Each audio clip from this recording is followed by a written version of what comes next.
out for him. Steve Sessoms, Sergeant, here at the Sheriff's Office in Special Investigations.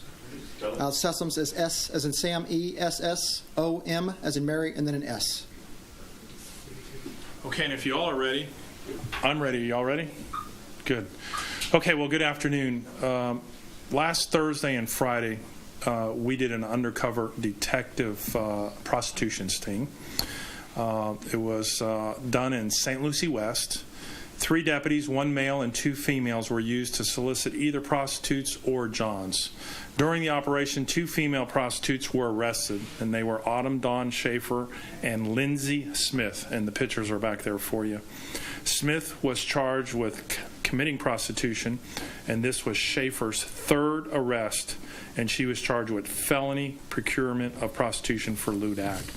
Also during the operation, 4 males were arrested. They were Axel Miguel Garcia, Emmanuel Alfred Garcia, Pascual Mateo Pedro, and Ryan William Burdett.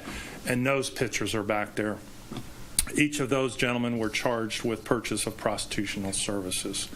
During the course of the operation, a male identified as 45-year-old Dorio Craig Marcus began making threatening and aggressive phone calls to one of our female undercover deputies.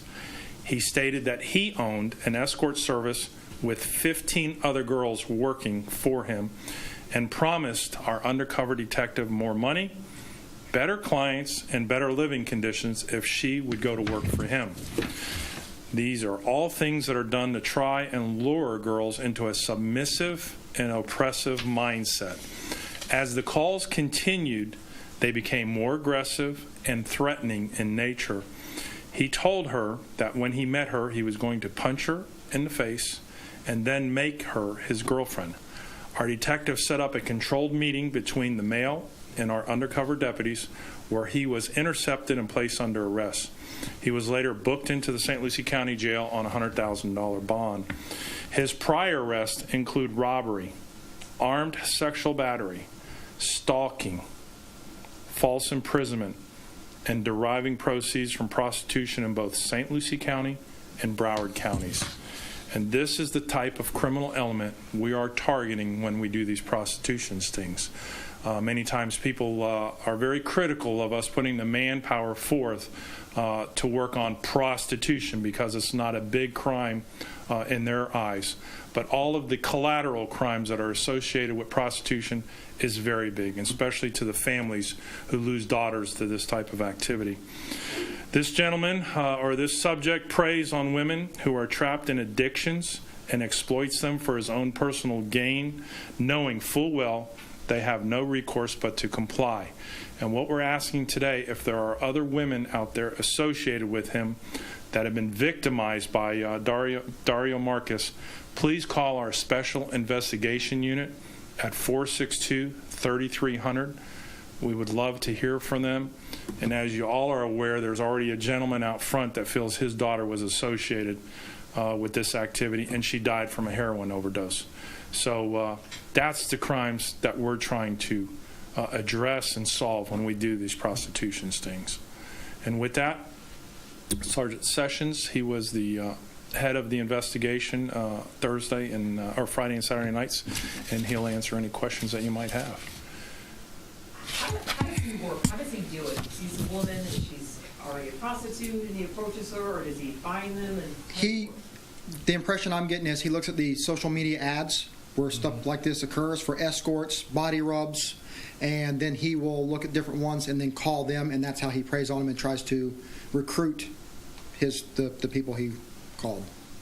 And I use it false imprisonment. Does he tie them up? How does he keep them under his thumb? I think he does it probably by supplying them with drugs, trying to get them hooked on narcotics, and then making them feel they have no other place to go. I mean, he offered her a better life, said he was going to get her an apartment. He could live. She could live with him and his parents at his house. He's going to provide clothing for her, food. He tries to take care of her, and I think that's how he's doing it. How long do you think that Dario Marcus has been doing this? As far back as the history shows, I mean, he has an extensive criminal history where he's doing this. And actually, we found during the search of his vehicle that there was an affidavit in there from down south where he met a female at a McDonald's and discussed the same thing. When she said she didn't want to do it, she ran from him to a law enforcement officer, and he was arrested for the same thing down south. So you think there may be other victims Absolutely. in South Florida and on the Treasure Coast? Yes, ma'am. How much was he paying? He told her that for she would just have to do body rubs. She charges $150 to $200 for each one, and she would get $100, and he would take the rest. Why now? Why did you arrest him now or have this thing? What caused it? It all occurred during our operation. We didn't know anything about him. We didn't know he was doing it. He started during our operation the night of and started making threats to our female undercover. So is this something you guys are looking at for a few days, or is this something that happened like the night of the operation? To be honest with you, I think it's something that occurs every day, unfortunately, with this type of stuff. And lucky for us, he called the wrong person that night, and he's now where he belongs. How did you guys find out about them in St. Lucie West? It's not like, We just pick different locations. Sometimes we'll do it in Fort Pierce. Sometimes we do it in Port St. Lucie. We just pick different locations. where were they doing it? That's what I'm trying to figure out. Where does he do it? Yeah. Where was it? I don't know where he actually does it. He, the day that we arrested him, he said that he was down in Boca Raton because the girls were giving him grief, and he had to go down and handle situations. And when he was through with that, he would come up and pick up the female that we had. And Greg, this operation was centered out of St. Lucie West. They secured a couple of hotel rooms there, and that's where the operation was done. And this guy was going to come up to St. Lucie West and take our undercover back with him if she agreed.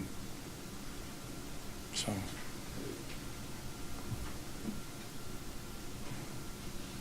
So it started out as a prostitution sting, and then you got a big fish. Yes, ma'am. we did. Yes, And ma'am. that's the things we look for. I mean, yeah, right. So you didn't go into this thinking that this would turn out to have ties to human and sex trafficking, but No, it I mean, did. is that the ultimate goal? By all means. You know, we know that these women, they do it because of addiction, and someone else is forcing them. And the person forcing them, it's usually supplying them with drugs, as well as a psychological pressure that's put on them. So for us, this turned out great because we probably prevented another female down the road from being victimized from him. And he's in jail where he belongs. And if any other women had any interaction with him in this type of manner, we want to know about it. I know I don't have any specifics about the gentleman outside, but if you connect him to any deaths, could Sure. his charges increase? By all means. By all means. That's it. On that subject. Yeah, I knew you were going to do that. You might have a question about something else that's out there? Yes, just wanted to see regarding the incident in White City over the weekend, if you have any update in regards to the search, the suspect,